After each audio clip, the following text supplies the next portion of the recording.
சின்ராச பத்தி நான் கொஞ்சம் தெரிஞ்சுக்கணும். ஐயோ, இது தெரிஞ்சுட்டு என்ன பண்ண போதுங்களோ? என்னமா தெரிஞ்சுக்கணும்? அவங்க அப்பா அம்மா எல்லாரும் சின்ராச வெறுக்கிறாங்க. அதுவாம்மா, சின்ராஜ்க்கு சின்ன பிள்ளைல இருந்தே படிப்புங்கிறது உனக்கு வரவே வராது. அப்புறம் அவங்க அத்தை பொண்ணு கௌரி அவளை ஸ்கூலுக்கு சேர்த்து விட்டாங்க. அப்புறம் அவ பின்னாடியே ஸ்கூலுக்கு போக ஆரம்பிச்சான் அவளுக்காகவே. 2 பேரும் சின்ன பிள்ளைல இருந்தே ஒரே லவ்ஸ். அப்புறம் கௌரி நல்லா படிச்சு வெளியூர் போயிடுச்சு.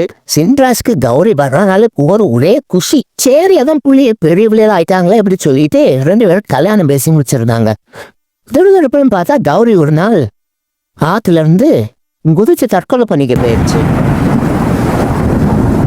காரணம் கேட்டதுக்கு, நான் போய் வெளியூர்ல எல்லாம் படிச்சிருக்கேன், 30,000 ஃபாலோவர்ஸ் இருக்கு டிக்டாக்ல. எனக்கு முதல்ல உனக்கு டிக்டாக்னா என்னன்னு தெரியுமா? ஆண்ட்ராய்டு போன் வச்சிருக்கியா அப்படின்னு கேட்டுட்டா.